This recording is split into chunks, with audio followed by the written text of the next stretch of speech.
Imbere y'uko uhamagara Imana iba yakumvise kera. Iryo ni isezerano Imana yaduhaye. Imbere y'uko uhamagara inyishu y'Imana iba ihari. Ibyo tubisanga muri Yesaya 65 umurongo wa 24. Haratubwira hati imbere y'uko bahamagara nzobishura. Kandi igihe bazoba bariko baravuga nzobumva. Iyo ni Yesaya 65 umurongo wa 24. Muri iki cigwa rero Imana itwibutsa ukugororoka kwayo n'ubwizigirwa bwayo, kuko ikora ibintu kenshi twebwe tutabizi, mbere n'imbere yuko tunabisengera. Ico uri kuracamwo uno munsi, menya ko Imana yakumvise kera, kuko Imana ikumviriza umwanya ku mwanya kandi ikakwishura ku mwanya ku mwanya. Reka turabire hamwe ico Bibiliya itubarira ku bijanye n'icigwa cacu c'uno munsi. Zaburi igice c'139 umurongo wa mbere gushika ku murongo wa 4. Haratubwira hati Uhoraho waransuzumye uramenya, urazi icara ryanje niva hasi ryanje, umenyera kure ivyo niyumvira, usorongora inzira zanje n'iryama ryanje, urazi n'iminyuro yanje yose. Kuko atajambo riza mu rurimi rwanje, wewe Uhoraho utararimenya gose. Reka tubandanye dusoma mu Baheburayo igice ca 4 umurongo wa 13.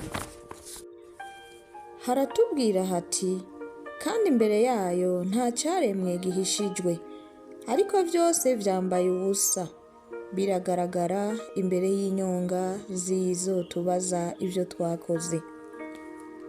Bisigura ko Imana iratuzi gose kandi iratubona ivyo dukora vyose. Nta kintu na kimwe gihishijwe mu nyonga zayo. Turasubira kurabira hamwe icete ca Yohani wa mbere igice ca 3 umurongo wa 20. Haratubwira hati imitima yacu dutsindisha vyose, kuko Imana iruta imitima yacu kandi izi vyose. Bisigura niyo wowe utaravuga n'ijambo na rimwe, Imana iba imaze kumenya ico wipfuza kandi n'ico wiyumvira. Tekana rero, kubera ivyo vyose wibaza ko Imana itumva, Imana yavyumvise kera. Reka turabe ukuri kwimbitse kuri iryo jambo ry'Imana. Icambere turabona kamere y'Imana. Imana ifise natire yo kumenya byose. Niyo kamere yayo, imenya vyose mbere n'imbere yuko tuvyiyumvira. Imana rero muri ico gihe iramenya ibikorwa vyawe, iramenya ivyo ukeneye imbere yuko mbere ubivuga, wasamura n'akanwa kawe kugira ngo ubivuge. Imana irabona umutima wawe, irabona amaganya yawe, irabona ivyumviro vyawe, irabona n'ibikorwa vyawe vya misi yose. Rero naho wosenga utavuga, Imana iba yavyumvise. Rero nta kintu na kimwe gihishijwe kuri yo. Ivyo turabisanga muri Matayo 6:8. Ikigira kabiri nuko Imana yama yiteguriye kudukorera. Imana yama yiteguriye kudukorera kandi ibishaka, na cane cane mu kuduhezagira canke mu kudukiza. Ni Imana idukunda kandi yama idukorera imisi yose, mbere niyo tutoba twabibonye yuko iriko irakora. Ica gatatu ni ubushobozi bwo kugiranira ubusabane n'Imana. Iryo ni isezerano ku bantu b'Imana, ribahamagarira kugira umubano mwiza canke ubusabane bwiza n'Imana, na cane cane rikabamatanya n'Imana kugira ngo bashobore gushikira ivyo basezeraniwe no gukora ku mutima w'Imana. Ikigira kane no kwizera no kwizigira. Ico rero gihamagarira bizera kwizera Imana no kwizigira Imana, na cane cane bakizera umwanya w'Imana n'imigambi y'Imana kuri bo, na cane cane igihe haba hariho ibintu bibazazaniye, kuko yoyo iba ibibona. Kandi naho boba bari mu bihe bidasanzwe vy'uko inyishu zatevye, Imana yoyo ibifise umwanya wayo mwiza itegekanya gukora ico. Uburorero bw'abantu bashoboye kumvirwa n'Imana bataranavuga.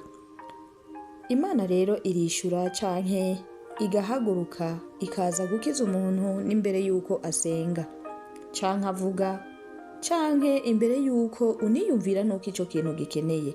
Iryo ni isezerano dufise muri Yesaya 65 igice ca 24. Ivyo rero vyerekana ubushobozi bw'Imana, ubumana bwo kubona ibitaraba no gukora ibitaraba, n'urukundo idufitiye na cane cane mu kwinjira mu buzima bwa kiremwa muntu. Cambere turabona umusuku wa Aburahamu. Rebeka yabonetse canke yaje yagaragaye imbere yuko aheza no gusenga. Bisigura ko Imana yamwishuye ataraheza no gusenga. Aho tubisanga mu Itanguriro 24 igice ca 15. Imana yarungitse Rebeka imbere yuko uwo mukozi wa Aburahamu ashobora guheza isengesho giwe. Bisigura yuko kwari ugushitsa isezerano ry'inyishu yiwe imbere yuko anavuga. Ikigira kabiri ni Aburahamu na Isaka. Aburahamu agomba gushikana ikimazi ca Isaka, intama yari imaze kuba hafi yabo. Aburahamu rero agomba ashikana ikimazi kugira ngo bisigura ko yari yumviye ijwi ry'Imana ryamutegetse yuko amuha umwana wiwe. Kandi Isaka wewe ntiyarazi n'ivyo agiye gukora, ariko Aburahamu mu gihe yagomba kumushikanira Imana yaratekereje arubaha, hama muga Imana icisubira ibwira Aburahamu ati raba iruhande yawe hariho intama. Muri ico gihe Aburahamu ntiyari bwasengera intama kuko we yari afise igikorwa kijanye nuko agiye gushikana umwana wiwe kumushikanira Imana nkuko yabitegetswe, ariko intama yoyo isubirira mu kibanza Isaka yari yamaze gutegurwa. Bisigura yuko Aburahamu yaronse inyishu y'intama ashikanira Imana ataranasenga, kuko wewe yavuga ati je ndiko ndakora icitegeko ry'Imana ryambwiye, ariko Imana yoyo yarabona yuko yashaka kugerageza ukwizera kwa Aburahamu kugira ngo ishobore kumenya mbega Aburahamu anyubaha ku rugero rungana gute. Rero natwe twubasha Imana, Imana iraduha inyishu n'izivyo tutiyumvira yuko dukeneye. Ni naco catumye Aburahamu yita ico kibanza Jehova Jire. Ikigira gatatu ni Hagari mu bugaragwa. Imana yumvise ukurira k'umuhungu wiwe Hagari ataranasenga. Rero bari mu bugaragwa bari bihebuye cyane, babona ko begereje urupfu, kuko nta kintu na kimwe bari bafise cyo bakiza aho hantu. Ariko mu Itanguriro igice ca 21 17 gushika kuri 19 haratubwira hati Imana yumva ijwi ry'uwo muhungu, maze umumarayika w'Imana ari mwijuru ahamagara Hagari aramubaza, tubaye ikiga Hagari, ntaco utinya, kuko Imana yumvise ijwi ry'uwo muhungu aharyamye. Va hasi uvyure uwo muhungu umuramire mu maboko, kuko nzomuhindura ihanga rikomeye. Imana ihumura amaso yiwe abona iriba ry'amazi, aragenda yuzuza wamukuza amazi aramiza uwo muhungu. Imana ntiyumvise gusa ukurira kwa Ishumayeli mu gacerere, ariko Imana yateguye n'iriba ritegerezwa kubakiza iyo nyota bari bafise muri ubwo bugaragwa. Bisigura yuko inyishu y'Imana imisi yose ibihari nubwo utarasenga. Ubugira kane turarabira hamwe Daniyeli mugobo w'intambwe. Ivyo tubisanga muri Daniyeli igice ca 6 umurongo wa 22. Haratubwira hati Imana yanje yarungitse umumarayika wayo azibira iminwa y'intambwe, ntaco zankozeko, kuko nabonetse imbere yayo ntagira igicumuro, kandi nawe mugenzi nta kibi nakugiriye. Turabona neza Daniyeli mugobo w'intambwe ntiyigeze arira, kuko Imana yarungitse umumarayika wo kumukingira imbere nuko ivyo biba. Gatanu turabona uwitwa Koroneliyo. Igihe Imana yumva kandi gategura Petero imbere yuko amasengesho yiwe arangiye. Ibyakozwe n'intumwa igice cya 10 umurongo wa 3 gushika ku wa 4 hamwe n'umurongo wa 31 haratubwira hati abona yeretswe imbonankubone umumarayika w'Imana yinjiye iwe hari nk'isaha 9 z'umunsi aramuhamagara ati Koroneliyo, nawe aramukanurira amaso afise ubwoba aramubaza ati nikiga mwami? Aramwishura ati gusenga kwawe n'ubuntu bwawe vyaduze biba icibutso imbere y'Imana. Muri ico gihe Koroneliyo ariko arasenga, Imana yari yamaze gutegura Petero kugira ngo aje kwa Koroneliyo. Ikigira 6 naho turabona umugore yari afise ikibazo c'amaraso imyaka myinshi. Ivyo tubisanga muri Mariko igice ca 5 25 gushika 34. Uwo mukenyezi ntiyigeze abwira Yesu ico agwaye canke ingorane afise, ariko gusa mu gukora ku buyonga bw'impuzu za Yesu. Uwo mukenyezi ntiyigeze abwira Yesu ico agwaye canke ingorane afise, ariko gusa mu gukora ku buyonga bw'impuzu za Yesu yizeye byaciye bituma akira uwo mwanya nyene. Iyo ngwara yiwe ikira uwo mwanya nyene kubw'ubushobozi bw'Imana. Imana irishura n'imbere y'ukuvuga. Uwo mukenyezi ntiyavuze, uwo mukenyezi yakoze gusa igikorwa cyo kwizera hama arakira iyo ngwara yari afise. Ni giki rero Bibiliya iturongorera gukora kugira ngo dushobore kumenya iryo sezerano Imana yadusezeraniye? Icambere ni uguhamagara Imana mu kwizera. Naho Imana izi ibyo twiyumvira n'ibyo dukeneye, irakenera kandi kumva tuyihamagara.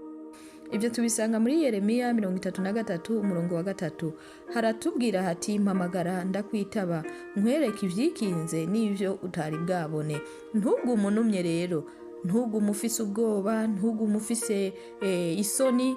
Hamagara Imana ufise ukwizera, kuko Imana yo irakeneye kwihamagara kandi irakeneye gukora mu mwanya wayo ico iba yaragutegekanirije. Turasubira kandi tukabibona muri Yakobo igice cya 4 umurongo w'8 haratubwira hati mwiyegereza Imana nayo izobegera, yemwe banyabyaha nimukarabe, yemwe ab'imitima ibiri nimwiyeze imitima. Imana rero iguma ikeneye ko tuyiyegereza, na cyane cyane kugira imenye yuko tukimatanye nayo. Fata umwanya wo gusenga, wo guhimbaza ndetse n'uwo gusoma ijambo ry'Imana kugira ngo ushobore kubaka ubwo busabane n'ubumatane n'Imana. Ikigira 3 ni ukwizera umwanya w'Imana, kuko nivyo bigaragaza ubumana bwayo. Bisaba yuko tumenya ko Imana ihari kandi Imana ari Imana. Abikorinto ba 2 igice ca 5 umurongo w'7 turizera rero yuko nubwo tutaba turavuga, nubwo tutovuga, nubwo twoguma tunumye, Imana yo ibiri ku gikorwa cyayo. Ikigira 4 dushimira Imana muri vyose, mbere n'imbere yuko inyishu ishika. Mu kwizera turahimbaza n'ibitarashika, kuko tuba tuzi ko Imana yoyo yahejeje kubikora kera. Na cyane cyane yuko iyo twizeye, iyo dushimye Imana tukabandanya dukenguruka mu kurindira, biraheza bigatuma izo nyishu zacu zinyaruka kuza gusumba yaho twoguma twidodomba. Navyo turabisanga mu Bifilipi igice cya 4 umurongo wa 6 niho hatubwira hati ntimugire ico mwiganyira, ariko muri byose ibyo mugomba bimenyeshwe Imana mu gusenga no mu kwinginga bifatanije no gukenguruka. Icya 5 ni ukubaho ubuzima bwo kumvira Imana, kuko turizera neza yuko imbere yuko duhamagara Imana, Imana iba yatwumvise, kuko tuzi yuko Imana yacu ari Imana y'amahoro kandi ari Imana idukunda. Imana ni nziza cyane, nico gituma tudakwiye kwiganyira canke kubona ko menga ntitwoyizera, kuko yoyo irakora ku mwanya genda tuyumviye gusa ibyacu biraheza bikagenda neza. Ugende mu kumvira Imana, tuzi neza yuko tutari twenyene, ariko Imana ibihari kandi imbere yacu ibyiza iba yamaze kubitegura. Aho rero turasoma mu Gucura intimba 3:25. Turashobora kwiyumvira ibibazo bitandukanye, na cyane cyane turashobora kwiyumvira na cyane cyane tukibaza tuti ni ryari Imana yishura imbere yuko dusenga. Ikigira kabiri, mbega birakenewe ko tumara umwanya munini dusenga Imana?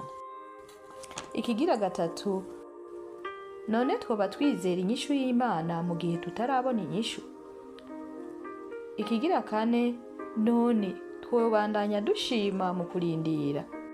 Kuko Imana hari ibyo ikora tutaba turiko turabona. Imana yashaka kukurinda abansi wowe utabonye ko bahari. Imana yashaka kugukingira abarozi wowe utabonye imigambi yabo. Imana yashaka kukurinda ibintu byose. Imana yashaka kubona imigambi y'abansi wowe atana kimwe urabona.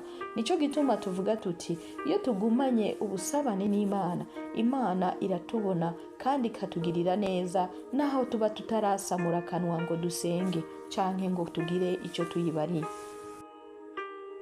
Reka dusenge Imana. Mana dawa twese uri mu ijuru, turagushimiye kuri Imana utubona, uri Imana utwumva, kandi uri Imana udukunda kuruta uko tuvyiyumvira.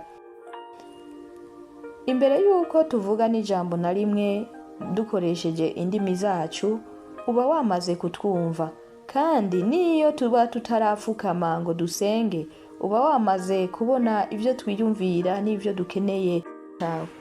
Mana turagushimiye kudufasha kwizigira ikirangamisi cyawe, kandi udufasha kuwizera uko kuboko kwawe kutaboneka. Turagushimiye Mana yuko imiryango myinshi iri kiruguruka. Turagushimiye Mana yuko Mana abagwaye bariko barakira. Turagushimiye Mana yuko amahoro ariko aramanuka adushungurukiramwo, ndetse n'ibyiza byose biriko biradukurikira, kuko Mana wabiduhaye. Erega Mana ngo ibyiza n'imbabazi biratwomako iminsi yose yo kubaho kwacu. Nico gituma tugenda twizigiye, tuzi neza yuko tutari twenyene, tuzi neza yuko ugendera imbere yacu. Ibyo dukora byose tubana nawe, aho tuba hose tuba turi kumwe nawe. Turizera tudakekeranya yuko uri hafi yacu cyane kurusha Mana imyambaro twambara gusa, kuko Mana ijambo ryawe riratubwira yuko twizera, tubayeho kubwo kwizera, ariko tutabayeho kubw'ibiboneka yacu. Turagushimiye ko watugize abaragwa n'abaraganwa ba Kristo, aho tuca tubaho dufise ukwizera yuko icyo tuzosaba cyose mu izina ryawe kizotubera kuno. Natwe turagushimiye kuko byinshi Mana wabiduhaye, ndetse tutaranabaho, tutaranaza no ku isi. Urakoze Mwami, tubisabye twizeye muri iryo zina rya Yesu Kristo, amen.